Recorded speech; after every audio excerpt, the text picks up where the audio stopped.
Hi friends, welcome back to హుస్తా kitchen.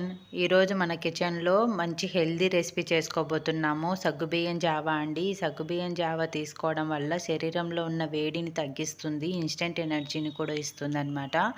సగ్గుబియ్యంలో calcium ఎక్కువ ఉండడం వల్ల పిల్లలు ఎదుగుదలకు చాలా బాగా ఉపయోగపడుతుంది. సో ఇలా సగ్గుబియ్యము సమ్మర్లో బాగా తీసుకుంటారు. అంతేకాకుండా ఫీవర్ అందుకు వచ్చినప్పుడు, చిన్నపిల్లలకు కానీ పెద్దవాళ్ళకు కానీ వచ్చినప్పుడు ఇలా జావా చేసేయడం వల్ల శరీరంలో ఉన్న వేడి తగ్గి వాళ్ళకి ఎనర్జీ వస్తుంది. సో మీరు కూడా వీడియో లాస్ట్ వరకు చూసి తప్పకుండా ట్రై చేయండి.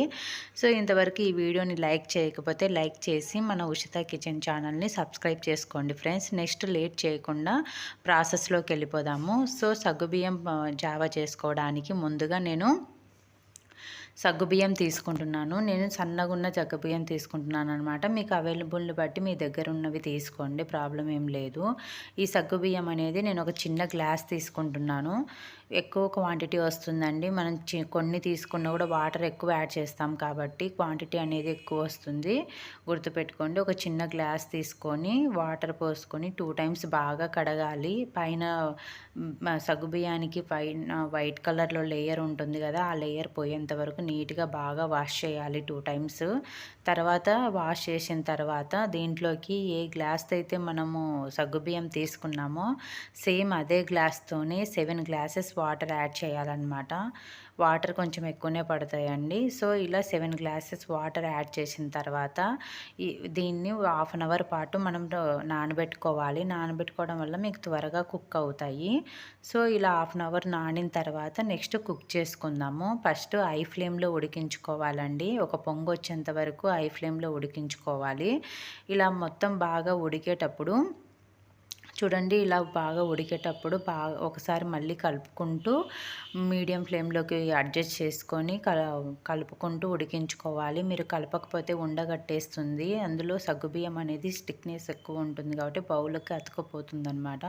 సో బాగా కలుపుతూ మధ్య మధ్యలో ఉడికించుకోవాలి. మీడియం ఫ్లేమ్లో ఉడికించుకోండి, లేకుంటే పొంగి ఎక్కువ వచ్చేస్తుంది. చూడండి, వైట్ కలర్ లేకుండా ట్రాన్స్పరెంట్ కలర్ వచ్చేంత వరకు ఉడికించుకోవాలి. సగ్గుబియ్యం మొత్తం ట్రాన్స్పరెంట్గా వచ్చాయి చూడండి. ఈ టైంలో మనము సర్వ్ చేసేసుకోవచ్చు, ప్రాబ్లం లేదు. చూడండి, థిక్నెస్ వస్తుందన్నమాట. ఇలా తిక్కుగా అవుతుంది కొంచెం చల్లారేసరికి. దీన్ని మనము సర్వ్ చేసుకుందాము. నేను 2 గ్లాసెస్లోకి సర్వ్ చేసుకుంటున్నాను, 2 విధాలుగా చేస్తున్నాను కాబట్టి. సో ఈ 2 గ్లాసెస్కి ఫస్ట్ హాఫ్ గ్లాస్కి సగ్గుబియ్యం ఉడికించుకున్న జావా పోసుకుందాము.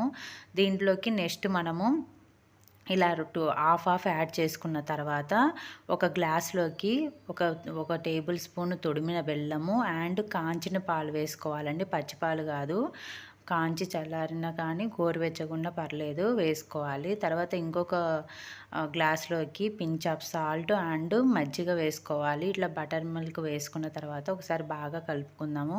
మజ్జిగ చేసుకునే పాట అయితే మీకు పూర్తిగా చల్లారాలండి. సగ్గుబియ్యం జావా అనేది ఉడికించుకున్న తర్వాత పూర్తిగా చల్లారిన తర్వాతనే మజ్జిగ వేసుకోండి, లేకుంటే ఇరిగిపోతాయి అన్నమాట.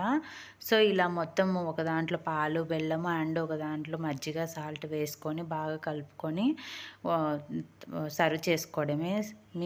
మీరు కూడా ఇంట్లో తప్పకుండా ట్రై చేసి ఎలా వచ్చిందనేది ఫీడ్బ్యాక్ మీ కామెంట్ రూపంలో తెలియజేయండి. మీకు ఈ వీడియో నచ్చినట్టయితే లైక్ చేసి మన ఉషిత కిచెన్ ఛానల్ని సబ్స్క్రైబ్ చేసుకోండి ఫ్రెండ్స్.